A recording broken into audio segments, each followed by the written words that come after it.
was held just yesterday, and it was a night to be there. And this is something that I think the United Progressive Party can be very proud of. Based on the research that I have done, I'm not aware that there's another political party in the Eastern Caribbean, and we're doing some research to see whether or not there's another political party in the wider Caribbean that has ever been able to successfully launch and to at least reach this stage where we have a credit union that is a registered entity regulated by the Financial Services Regulatory Commission, able to give loans, able to take deposits, and all in all, a bona fide financial institution. We already have persons who are having their salaries put to the account at the People's Cooperative Credit Union, so that all the salary payments will be made directly. Others have directed that statutory deductions will be obviously have to be taken from the salary that's there as well. It's just a very, very good, happy day for the United Progressive Party. This is a major step forward in terms of the institutional building of the United Progressive Party, now that we have a financial institution that is directly affiliated with the party, and which will be run along strong professional lines, bearing in mind the soundness of our financial system, and making certain that the People's Cooperative Credit Union will, in the long term, be a major financial institution in this country and a successful effort by this party. So as a credit union with open membership, I am sure that the board will be happy if you were to invite those who are not yet members to become members. Definitely, and I just want to say to all those persons who are not yet members of the People's Cooperative Credit Union, now is the time for you to become a member, be part of history, be one of the early members. We have set a target for ourselves that we will be working assiduously to achieve, because we know that this is an institution that will be able to help persons, and certainly those who have not yet become members, we invite you. It takes $250 to become a member, and so we want to encourage everyone, be a part of this institution, which will be one of those institutions that will form one of the key pillars in the financial infrastructure here in Antigua and Barbuda. Okay. And I just want to let our viewers and our listeners know, if your interest has been piqued, you can call the office of the credit union. It's 462-8888. That's 462-8888, or you can visit the office, Upper Newgate Street, 2 buildings west of the St. John's Anglican Cathedral, and of course, to become a member of the People's Cooperative Credit Union. Hip hip hooray for the People's Cooperative Credit Union. Quite young, but yes. Quite impressive. Oh yes. I gathered that they will be rolling out the first set of loans very shortly, within the next 30 days. Yes. So again, that's a major milestone. Okay. So congratulations to the team and to all the members. Your annual general meeting, it says a lot. And of course, making sure that all the I's are dotted and the T's are crossed. Okay, so we move on. We're talking about good news since we started, but we had a big breaking news today.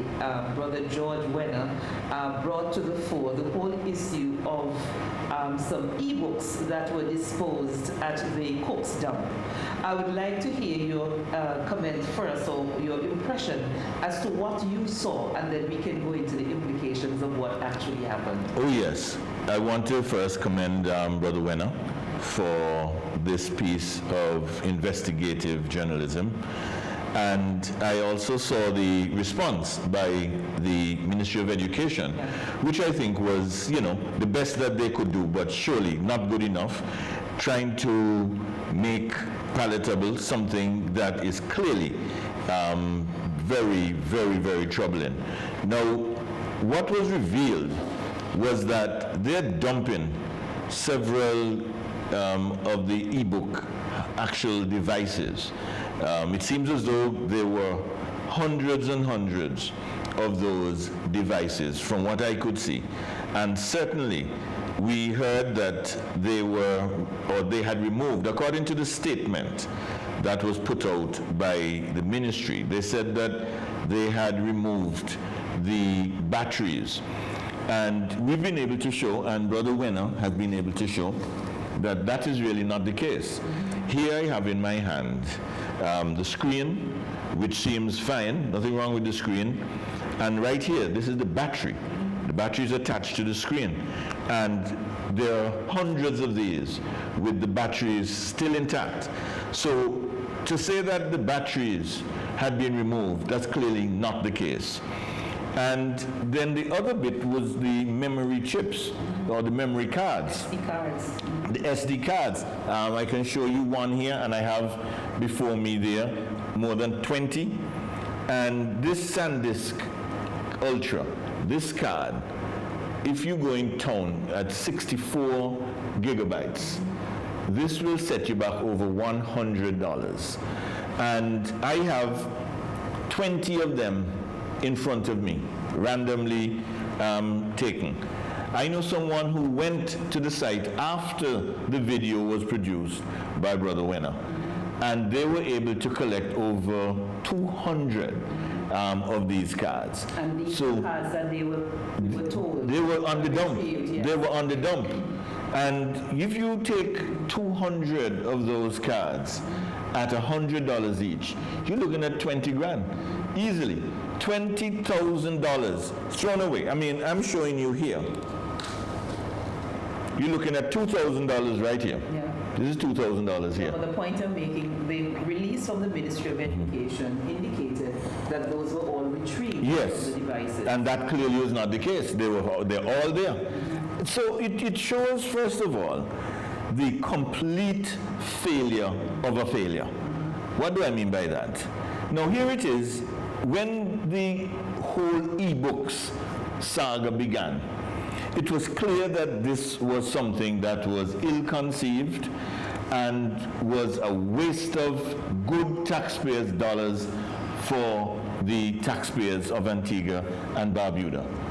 I want to tell you that this screen, the battery that is right here, this is something, if they were thinking in terms of how do we go forward, you would have thought that the parts that could be used would be used like for training. Persons who know about this type of thing will tell you that they could have made connections with other forms of, I'm trying to recall the name that it is, but you're talking about persons who are able to utilize other systems which cost no money at all. This could have been used as a training device, using systems that are free.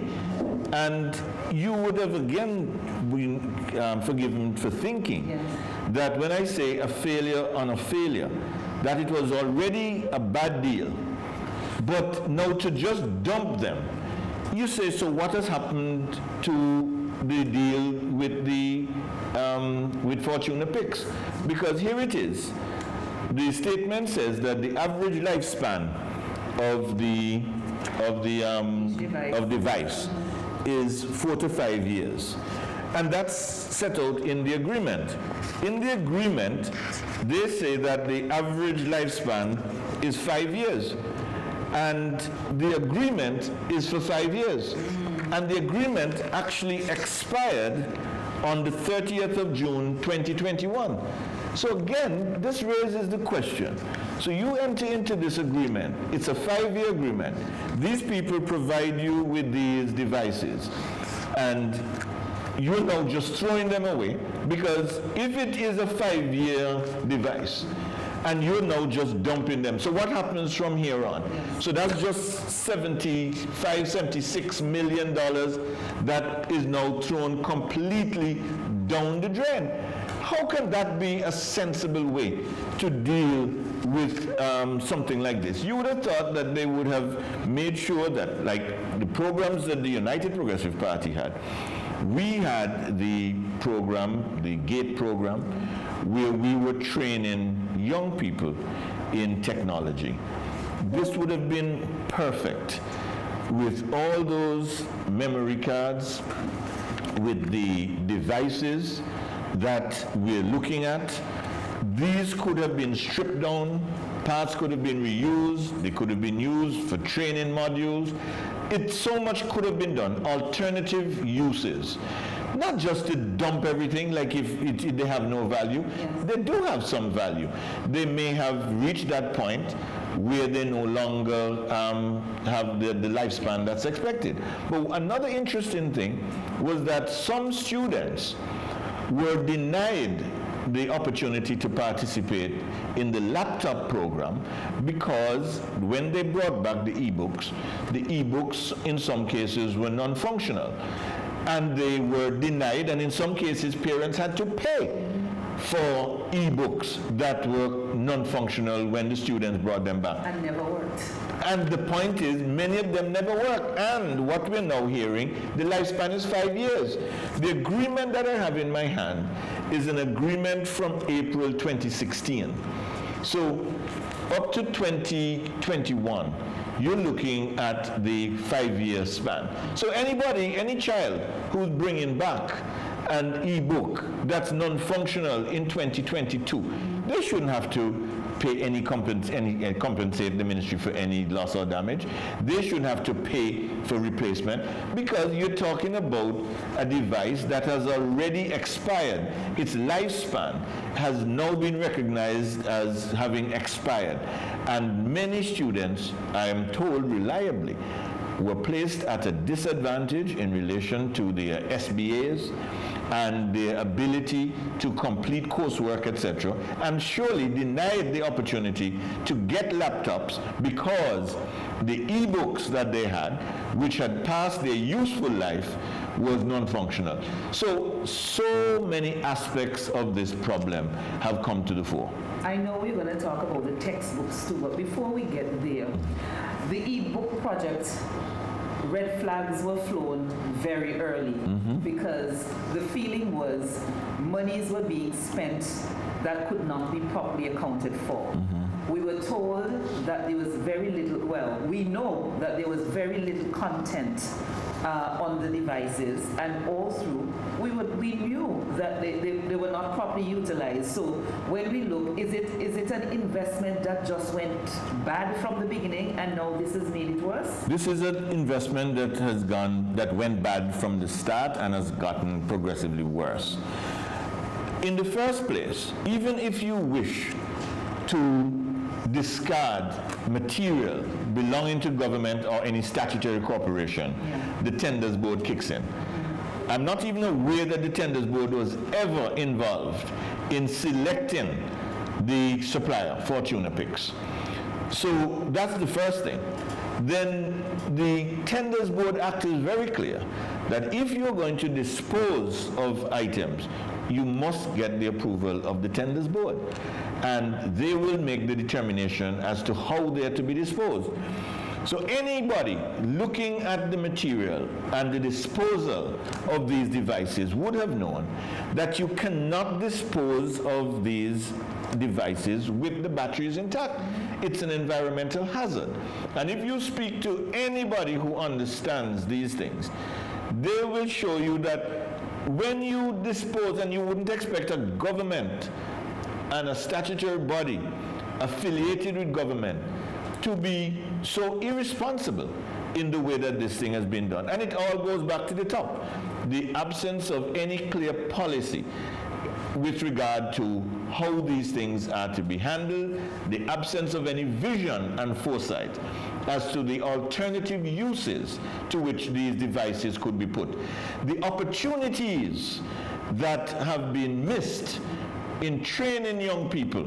You see, with the GATE program that I mentioned, That was a way in which we were seeking to get young people into software design, into other forms of information and telecommunications technology. And you need devices to practice on, to do those things. And this would have been a perfect opportunity for them to do so. Instead of throwing them away and throwing away all the memory cards, where I can speak as a fact and produce as evidence over $20,000 worth of memory cards that were thrown on the dump heap. That's taxpayers' dollars. That's $20,000 worth of taxpayers' dollars gone. Now, this whole e-books fiasco, which we've calculated to be worth something like $75 million or $76 million down the drain. Where's the accountability? I mean, who is to give account? I'm going to ask you to hold that point because we are due our first break, and when we come back, we talk about accountability and whether or not heads should roll. So we're going to take our first break. It's time we'll to be join right back. Remember to invite It's friends time. and family to join us, whether it's on Facebook, Instagram, YouTube, or on Progressive 107.3 FM on the Captain's Corner. We'll be right back. It's time to join the family at the People's Cooperative Credit Union Limited. We offer savings accounts, deposits, fixed deposits, loans, among other related services. You can even become a shareholder by purchasing a minimum of 50 shares at $5 per share. Membership is super easy and convenient. Just visit our newly opened credit union building on Upper Newgate Street, Monday to Fridays, 8:30 a.m. to 2 p.m. with proof of ID and address, along with $15 to cover registration and passbook. And you'll be set and on your way. For further information, call 462-8888 or 727-2285. People's Cooperative Credit Union Limited. Today, tomorrow, together. But us feel like people not understand me. I don't want to even give you a chance. Go school, I'm a hard skill. I'm a hard worker, but there's just not enough jobs out there. The economy is so bad that I'm ashamed to say that we're in the year 2022 and water hardly run near the pipe. More than I can tell how we, in order to get a job, I must take the job. I understand the vaccine is a good thing and all of that, but I just hate the fact that it's mandated. It's my body, it's my choice. I shouldn't be denied a job, education, or benefits because the choice I make with my body. For me, this time, personally, the UPP is the right choice because they are the party of choice.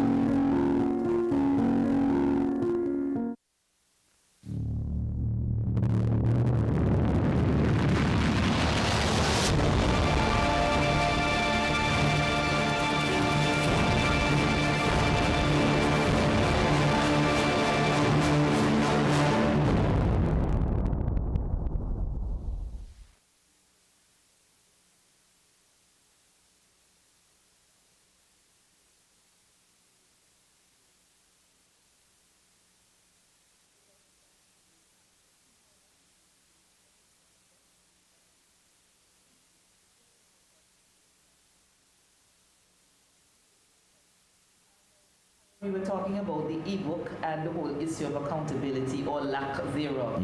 And my question is, shouldn't heads be rolling as a result of this fiasco? Well, somebody has to be held accountable. You're not talking about $20. We're talking about $76 million.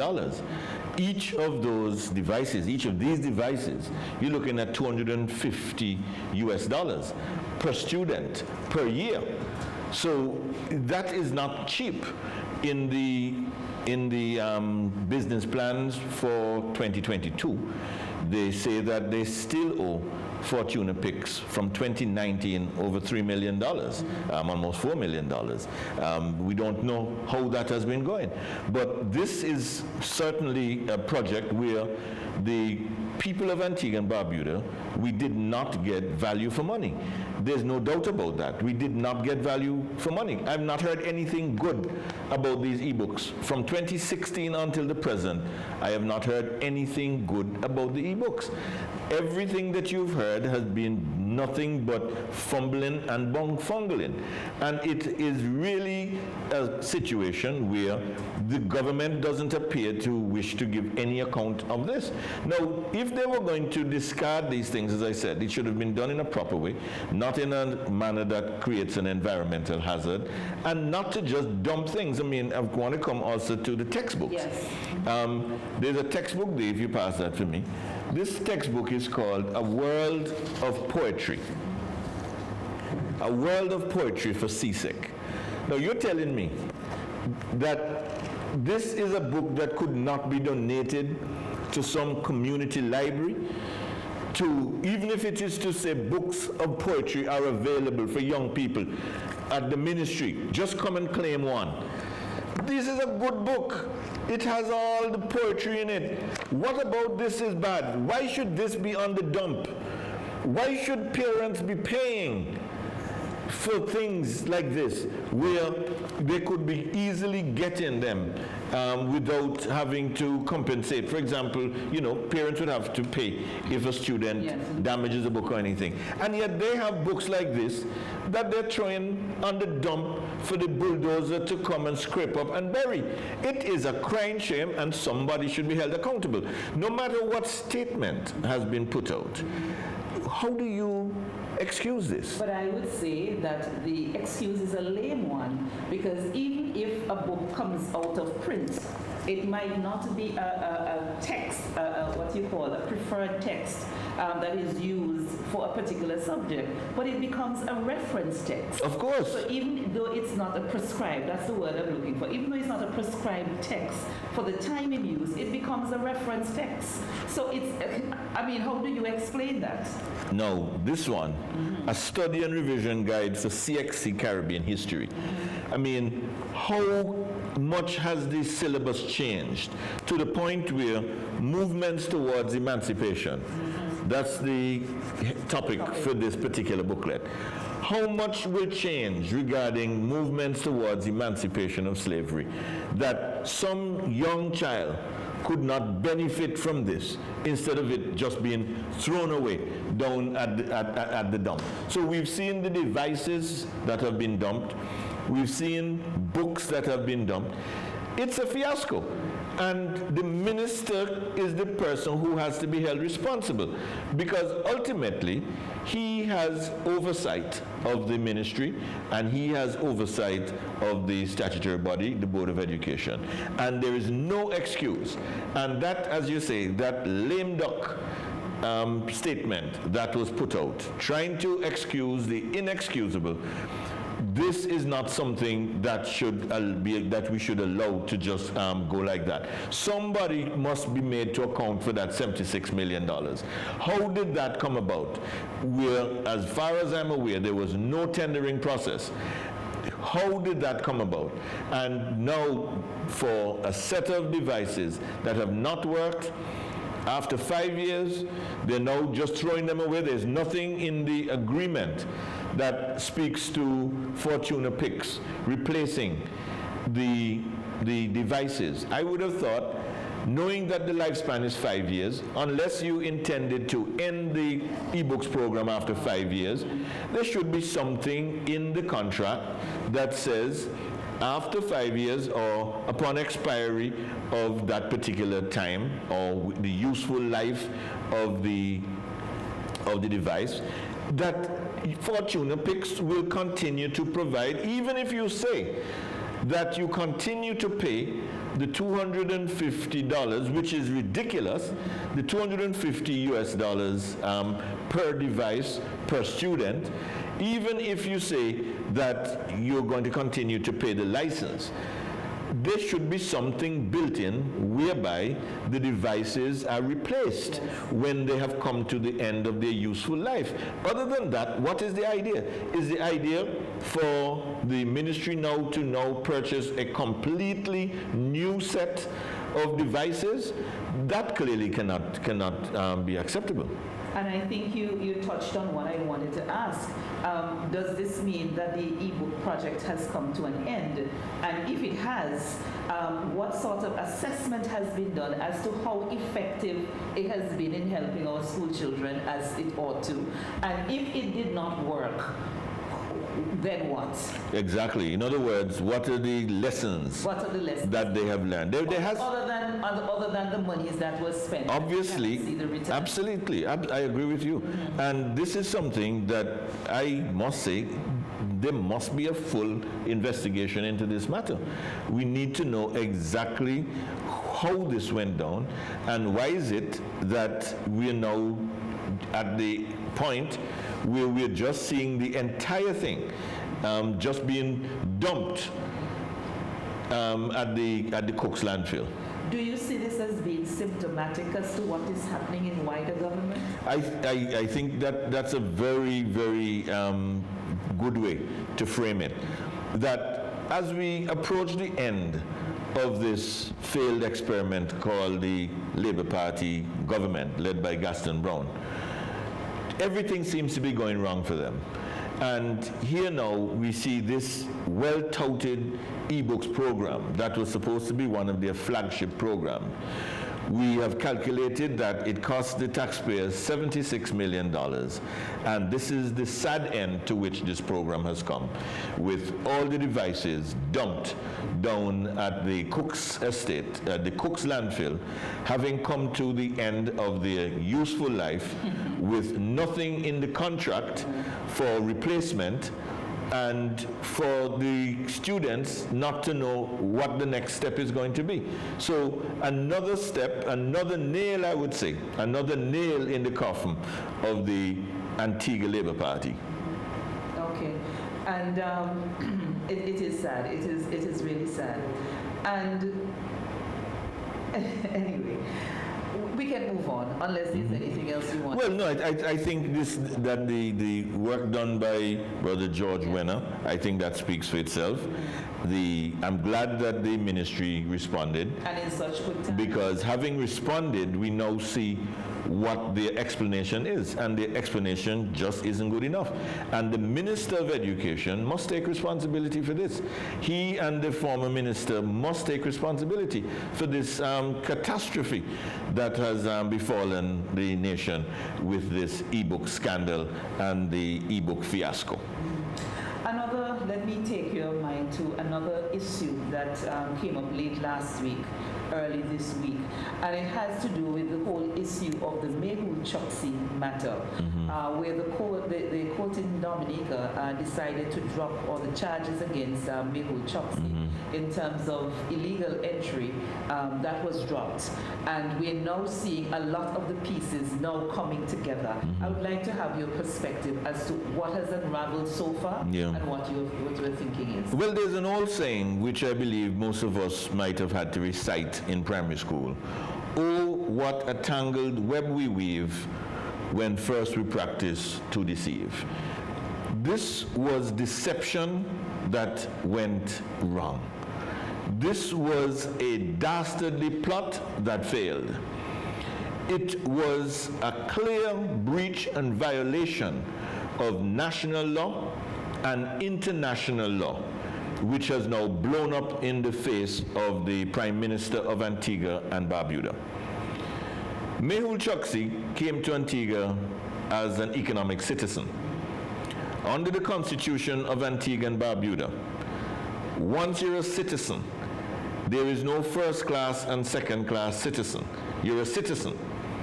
And as a country that abides by the rule of law, once you're a citizen, you're entitled to certain rights and protections. You're entitled to due process. Now, here it is that the Indian government claimed that they needed to have this man back in India in order to face certain charges. If that is the case, we're a country of laws. We have extradition laws, and you go through the process. We had Mr. King, an Antiguan and Barbudan, only about 2 years ago, who was extradited to the United States. There are other persons who have been extradited to Antigua and from Antigua. We had the case of the British individual, the British citizen, who was convicted of raping an Antiguan. And the place where the rape took place was Antigua. And Antigua had to request his extradition from England, and he was extradited from England to Antigua. So the extradition process works. Here comes this plot. A man is taken from Jolly Harbor. A hood is thrown over his head. He's beaten, he's tortured. He arrives in Dominica with black and blue eyes. He ends up in a police cell crying for help. Somebody hears his cries for help and they alert the authorities. They get in touch with lawyers and people realize that this man is in Dominica. The Prime Minister of Antigua, meanwhile, he jumped the gun and he started by saying, when they couldn't locate Mr. Chucksy, he said Mr. Chucksy went on a date with some young lady and he cannot be found. He went on a romantic rendezvous. Now imagine this is what the Prime Minister is saying. The Prime Minister of the country. The Prime Minister of the country. So the question that everybody wants to ask, was that the script that he was given? Was he told to say that? Where did he get it from? Because it's a lie. We now know that the police conducted an investigation and the police produced a report. And the report states that everything that Mr. Chucksy has said, that he was beaten and tortured and taken against his will to Dominica, that it is true. That based on all the investigations that they have carried out, that is what happened. Now, that's very scary. It is scary because when it was being stated, I mean, I was interviewed on Indian television, and I explained that we're a country of laws, and if there's an extradition procedure, let the procedure take place. And when I was challenged, and they were saying, isn't it the case that he went on this rendezvous, that he went with this lady on a date? It has now all been proven to be all a big plot to break the law and to engage in the most nefarious and dangerous, dastardly behavior on the part of persons who must be identified. Now, how can we have in a country like Antigua and Barbuda kidnapping where the persons who were involved have not up to now been identified? We have not heard of anybody being questioned. Everything has been hush-hush. The report is dated, I think, June of 2021. And it was disclosed to the authorities in Dominica. And when the Dominican Director of Public Prosecutions, or Attorney General, saw the report prepared by the police in Antigua, they said, nah, man, imagine you charge this man with illegal entry with the two-eye swell, black and blue, marks all over his body. He said he was brought here against his will, and they charge him with illegal entry. So if you're walking, I suppose, on a pedestrian crossing across the road, taking your time, and a car come and knock you down, instead of charging the driver, they charge you with jaywalking. No, it is ridiculous. It's absurd. So he now, based on the report, has been the victim of a kidnapping. But more importantly, where is that report?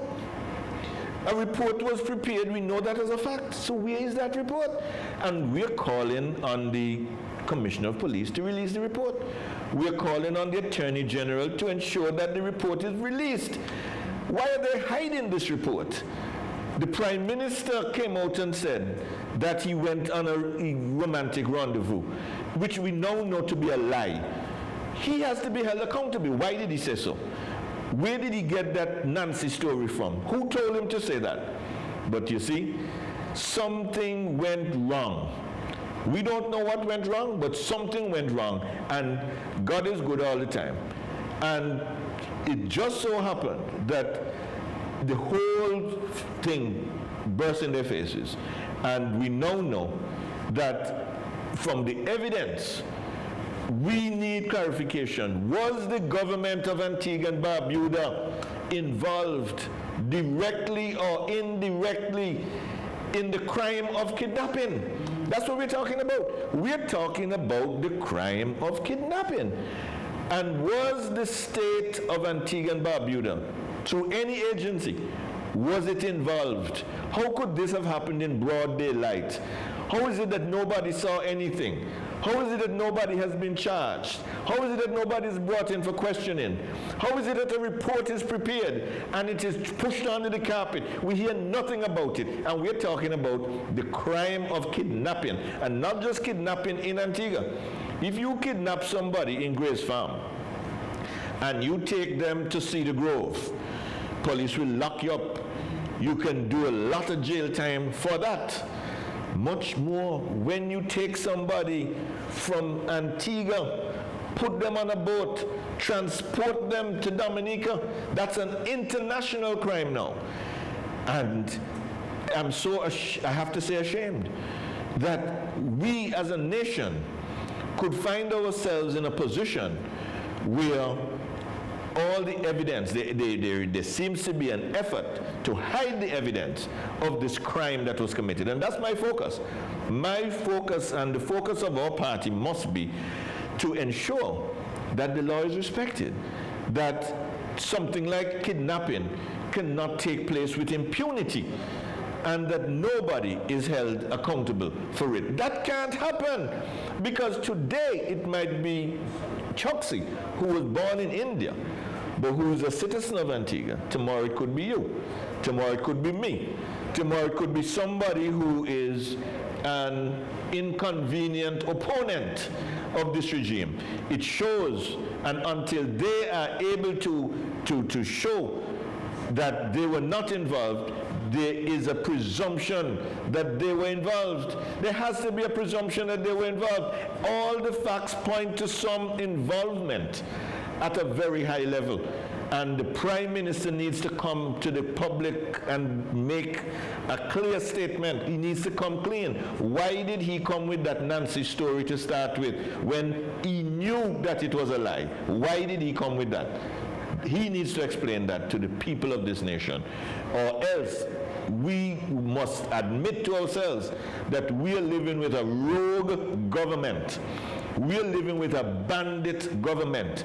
We are living with a government that is prepared to condone the worst forms of criminal activity and to try to cover it up and to hide it. We cannot allow that to continue. This is something that we must get to the bottom of. We must have this matter fully inquired into and investigated. Other than that, everybody must live, will have to live in fear, because you don't know what will happen next. Because we now realize that these things can happen in this country, and they're treated as though it's ordinary. And the hard part and the most disturbing part about it is whether the state of Antigua and Barbuda, through the government, was involved in this dastardly act. That's a lot to ponder on. Let's talk now about another court matter. And again, late last week we got the news of the injunction that was filed by Asap Michael against the leadership of the party, and the ruling that came down. People might say that it's an Antigua Labour Party matter, so why should we be concerned? I would just want to know, what is your takeaway from that, from what you've read in the judgment? The judgment is here. It's Asad A. Michael versus Mary Claire Hurst, Paul Ched Green, and Gaston Brown. Now, as you rightly say, this is a matter for the Antigua Labour Party, but it is quite instructive to the nation the way the Labour Party runs its affairs, because they run their affairs the same way they run the country, without regard to rules, regulations, and laws. I was just talking about the fact that this Labour Party, through the leader, finds itself now in the middle of hot water where kidnapping is involved. A report by the police has been hidden away from the public, and we don't know what's happening. In this case with Asset Michael, they did just about everything wrong. Just about everything. They wanted to replace Asset Michael in the constituency of St. Peter. And there's nothing wrong if a party determines that they want to replace a candidate. Parties do that all the time. But how can you have a constitution and you trample on that constitution? And I feel very proud that when the United Progressive Party, when we were selecting our candidates, and I'm saying all this as indicators, the best indicator of future behavior is present and past behavior. The Labour Party, as opposed to the UPP, does not respect people and does not respect the rule of law. So when we selected our candidates, we were meticulous. We made sure that letters were sent in showing that persons had an interest. In the case of the Labour Party, the person who they say had an interest, Mr. Rawdon Turner, when he put in his letter, it was after the horse had already bolted. When everything came out, somebody must have whispered to him and said, you ought to put in the letter. So when his letter came in, his right here in the case, is when everything finished. So you see that they are not capable of running the country in a way that is consistent with good governance principles. The same way they run their party. Now, the party has a very clear procedure. And the party says that if you want to change, then you have to throw it out to a primary. If you have more than one candidate who's interested, same as our party constitution, then you must have a primary. That's what the constitution says. Well, they decided they're not having any primary. Now, remember when we were choosing our candidates, and sometimes there were persons who were saying, don't have a primary. Well, we made sure that we gave everybody the opportunity to participate in a primary. Once they were interested, participate in the primary. And that is very important, because we now see that the Labour Party, having trampled on its own constitution, they have found themselves in a real spot of bother.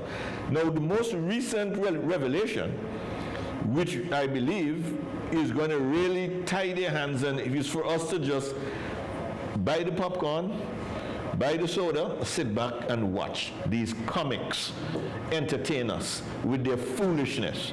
Because the Constitution says that you must have the primary no less than 12 months before elections are constitutionally due in the country. Elections are constitutionally due in the country in March 2023. We are now in June 2022. So, as old people will say, them sal. Because 12 months, they don't have 12 months. So guess what? They're going to have a real headache now to try to wiggle out of this one. And I am saying, if Asset Michael, if he still wants to be the candidate, whatever, I mean, that's their business. Nothing to do with us. That's their business. But you have to draw the lessons out of this. And the real lesson that we draw out of this is that banditry, illegality, disregard for rules, disrespect for people, those are the signs, signals, and hallmarks of the Antigua Labour Party. They do it to their own in their party, and they do it to the people in the country. The way they have treated the Barbuda people, the way they have trampled roughshod over the people of Antigua and Barbuda, the disrespect shown for pensioners, the disrespect shown for workers, disregarding basic rules and principles. That's what you get as the teaching point from the judgment of Madam Justice Robertson that the Labour Party is unfit to govern this country. And they have shown it in so many ways. And this case, I think, only exemplifies what it is that they do on a daily basis, that they are unfit to run this country, and it is just a matter of time before the people give them their marching orders. But they are, as we say, a failed experiment. They do nothing right. They do everything wrong. All about self-seeking, self-enrichment, and looking about themselves and forgetting about all others. Okay. I think we're at that point where we can take another break. We've said quite a bit. We're going to take a break, come back, and continue the discussion, because one of the things that I want to ask about, we heard the news that one of the refurbished fire trucks has landed, and there's someone on Facebook is asking the very same question, so we want to have a look at the fire trucks as well. So we're going to take a break, and then we'll be right back after these messages.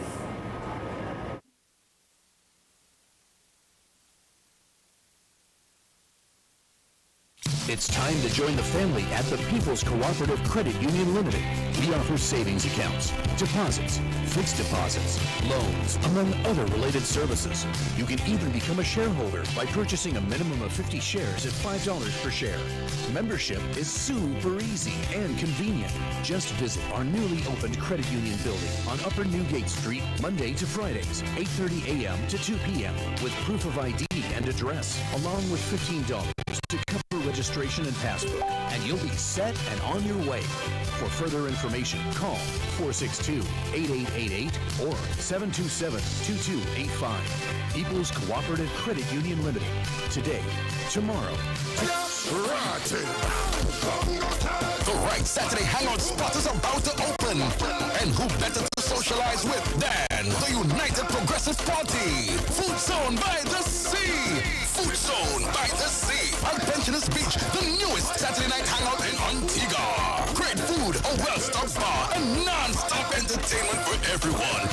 King Warrior, cannabis, and young juggler sounds. Bringing the music vibes all day.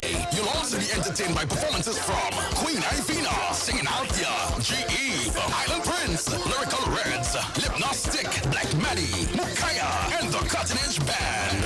Join the United Progressive Party, Family and Food Zone by the Sea down at Pensioners Beach. Every Saturday starting May 28th from 12 noon to 12 midnight. It's the right atmosphere, so come, eat, drink, and party with us. A UPP social event.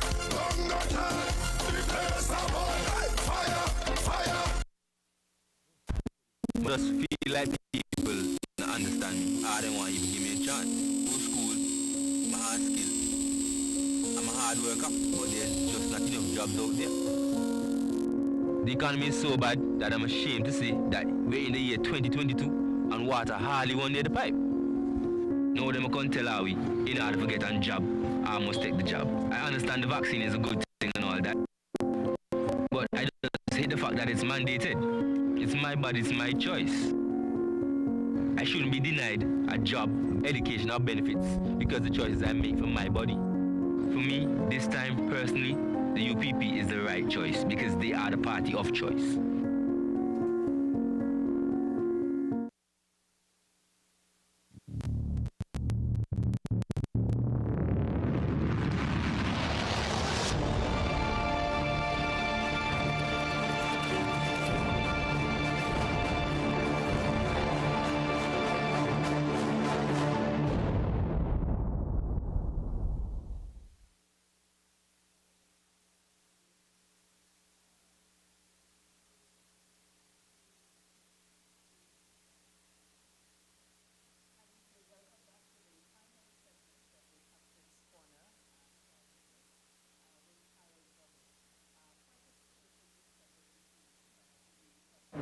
audience would have been, happy to hear.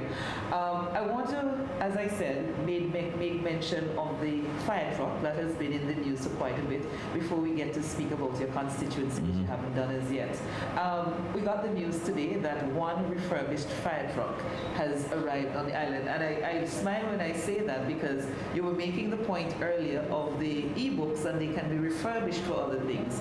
That was not seen as necessary, but we're now purchasing refurbished fire trucks to help.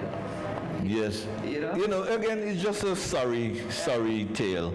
If you go online, you see fire trucks, same vintage. These date back probably to 1995, thereabouts. You're looking at some old trucks that we're bringing into Antigua. We don't know what the lifespan is going to be. And there have been other offers. I mean, I've been reliably informed that others, persons in Antigua, have put before this government offers for good fire trucks which would serve the people much better, which would not be quite as old. Because trust me, those trucks, the fire truck that we've seen, and no doubt the ones that are about to come, these were probably sourced online, where you can tell that they have some good years behind them, 30, 40 years, and they're now coming here. And it's just a matter of time because I'm sure some of the parts that may be needed may no longer be available. And this is obviously a very short-term solution. And so you're going to have another problem when these start to break down, and then you're just going to see them being scrapped and being used only for parts. So this is really just a short-term effort to try to fix a problem that has embarrassed them. The problem is that they failed to plan, and we've had no proper fire service, one fire truck to serve the entire country, and so they're trying to rush some old fire trucks now on us, and that's going to be more expense because in less than no time, those are going to start breaking down, and then you're going to hear they have no parts, then you're going to see them park up. Mark my word, today's what? The 26th of May, 2002. Mark my words, 22. Mark my word. In a short period of time, you're going to see those same trucks because the old trucks they bring to Antigua. And therein lies my concern, because I read in a press release or in a news release somewhere that I understand the point you're making, that if it's short term, you can understand that there is a refurbished fire truck for the short term. But what plans are there for the long term in terms of investing in a new engine? And I am reading, or I read, that it's a total of 6 refurbished fire trucks that are supposed to be fire engines that are supposed to be here. So as you say, what is the long term plan in terms of that? It's just a knee-jerk reaction. There's obviously no plan in terms of maintaining the fire service. Another reason why we have to get rid of this government. They have no plan insofar as taking care of the people of Antigua and Barbuda is concerned. The only thing that they can brag about as being successful is that for each one of those ministers, each one of them can boast and say that they are so much better off now than when they went into government. Each of them, the only success stories are the success stories of personal wealth of the individual ministers of government, led by the Prime Minister. He was the one who came and told us when he came into politics he had $30 million, and yet he went to Board of Education for $5,000 for his son to go and study abroad. The Long Bay saga, we had set aside 3 acres that would have been used for a modern, state-of-the-art public beach park, is now covered in cassie, covered in bush. But his son is $2 million richer as a result of flipping some land there that otherwise would not have been utilized in that way, would have been used for a public beach park under the United Progressive Party. That's the difference between the two parties. The United Progressive Party, you look at Long Bay, we were looking at the long-term needs of the people, recreation, car park, Bender's Arcade, 3 restaurants, including 1 fine dining restaurant, vision, looking about the people. ALP comes to office, the same land, instead of it being a state-of-the-art public beach park, it's Bush and Cussy, and the Prime Minister's son is $2 million richer.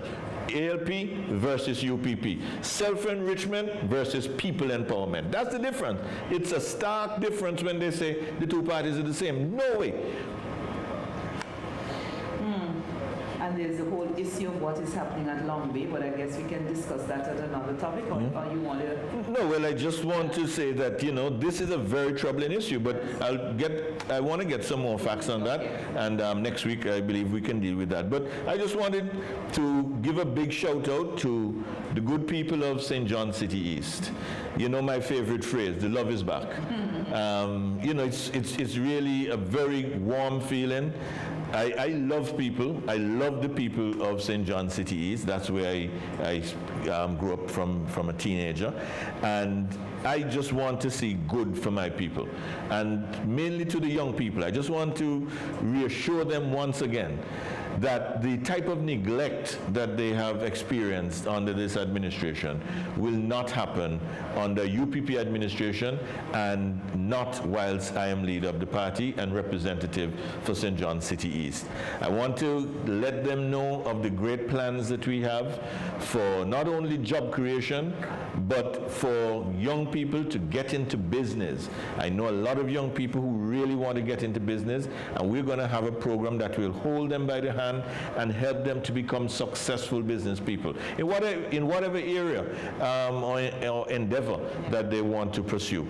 I want to also let them know that we have already done the plans for a modern, state-of-the-art community center, a facility that will be located right next to the football field. That plan has been in place since 2014. Had I been re-elected, that would have been put into effect. But that's going to be a beautiful structure. It's one whereby the community will take ownership of that. It will have all the various facilities that are necessary, and on the upper floor we'll have a pavilion deck so you can overlook the football field and you can enjoy a game of football. So I want to big up all the guys who play for Fort Road FC. I know the season is coming up shortly, so I just want to wish them all the best in terms of their preparation. Well, I am very much part of that. I'm the president of the club. President for life? Well, president for 26 years so far. So I am very much a part of that, an integral part of that. And so I just want to say to those young guys, you know, that, you know, I am them and they're me. And I wish them nothing but the best, and their future is going to be bright. Once I'm re-elected, I will be able to create opportunities for them. And I want to appeal to the authorities, do something about that road building, the bridge building that they're doing. We understand what the game plan is, but there doesn't seem to be a plan for the game. So they are just digging up the place, and they are not providing any directions for people. You know, proper signs saying to detour, where to go. It's a maze. If you don't understand Fort Road, you get lost there. And so we need that. Last week I spoke about the digging up of the bridge down on the western end of Palm Street, the corner of Palm Street and Walton Christian Drive. And you know, the very next day, they were there pouring concrete. So I'm talking about it again, because I want them to go and pour more concrete. I want them to finish it. And you know, that's one of the good things about being able to talk and call out these things that are taking place, that once you talk about it and call them out, you see them starting to do something, because it's an embarrassment. And so we know that once we can change this country by bringing in a new administration, once I'm re-elected to be the representative for City East will become a modern suburban community. It has everything that's needed to be a modern suburban community. Things that we did, small things, like making sure that all the roads were properly named and there was signage. Since the Labour Party has come into office, the signs are down, the whole thing is a mess. We used to make sure that we kept the side of the roads clean. All of that is now a mess. We had water trucks that we used to use from the CBH, big up to Lionel Michael, making sure that the gutters were always washed down and clean. All of that, these are things of the past. All of that has fallen into disrepair, and the community is now looking like so ramshackle, not like the way it should be, and not like the way it will be once a change is made. Because once a change is made, we will beautify the City East community, which is either the smallest or the second smallest geographically. It's small enough that it can be the pride and joy, not just of St. John's, but of Antigua and Barbuda. And I know that City East can be transformed. And again, when I said to mark my words earlier, mark my words again today, that you will see St. John's City East transformed into a beautiful suburban residential community that we will all be very proud of. Well kept, clean, with the jobs for our young people, with the elderly being taken care of, with the facilities for sports and recreation maintained properly, and with a new structure which will be the pride and joy of the community and one of the landmarks in the community of St. John City East. I know we're running out of time, but quickly, the Solution Center, I know that COVID had impacted, on the operations quite a bit. Have you started back in terms of operations, especially at a time when we're talking of access to technology, yes, access to the internet? The Solution Center is still open. We offer free internet access to the computers so that young people in school can come and do their SBAs. It was particularly relevant and utilized during the pandemic, and we just want to continue to do good for our community even whilst we're in opposition, and to make sure that the young people are not deprived. Imagine we have a representative who's actually the Minister of Information and Technology, and there is nowhere in the St. John City East constituency that he has created where young people can go and utilize technology, utilize some computers, get internet access. Well, I'm very happy that even though I'm in opposition, I've been able to provide that facility mainly for the young people, but available to everybody. Free internet and free computer access. Okay, well, our time is, has gone, but I'm going to give you the opportunity. We have an event coming up this weekend. You could probably give a plug to that, and if there are any other activities that you wish to announce party-wide at this time, you can do so, and of course, your final words. Okay, well, Saturday the 28th, starting at 12 midday down at Pensioners Beach, the UPP will be hosting a really great social event. It will be party time, and we have a great lineup of artists who will be there to entertain us. There will be lots of food, a well-stocked bar. I was looking about some of that today, and I can assure you that all the best, finest, and most popular drinks will be available, and so it's an occasion not to be missed.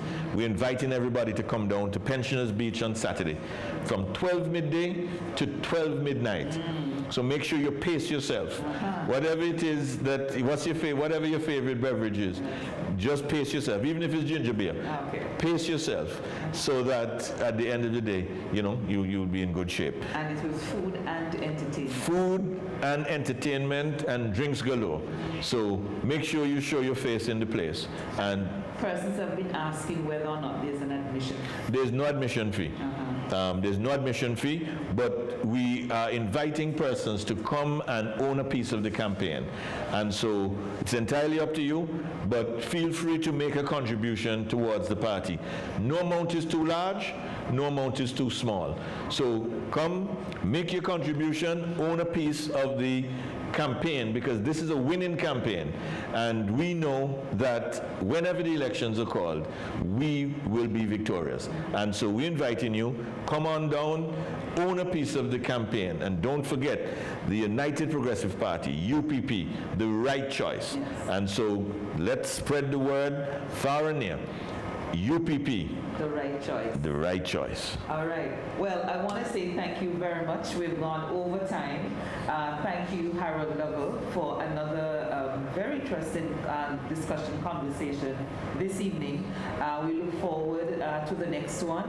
And as you say, for the weekend, it's all happening at Pensioners Beach, the food zone. And it's a family event. Take the family and enjoy. And to you, I wish you all the best in the upcoming week as we continue to keep track of the various happenings and the various issues. And the bus case comes up tomorrow, the appeal. Yeah. You Yes. wanna say Well, I just want to say that, Yes. you know, the Court of Appeal is sitting in Antigua this week, and tomorrow there's an application filed by Justin Simon QC to strike out the appeal that was filed by the Director of Public Prosecutions. So that's listed for tomorrow. So we'll be in court tomorrow to hear the submissions and to hear what the Court of Appeal has to say. Okay. So, of course, we'll be keeping our eyes on that and ears on that case, and we, of course, wish you three all the best.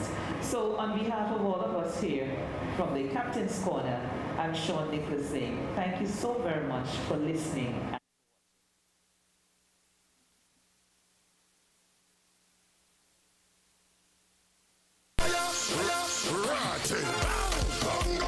The right Saturday hangout spot is about to open. And who better to socialize with than the United Progressive Party?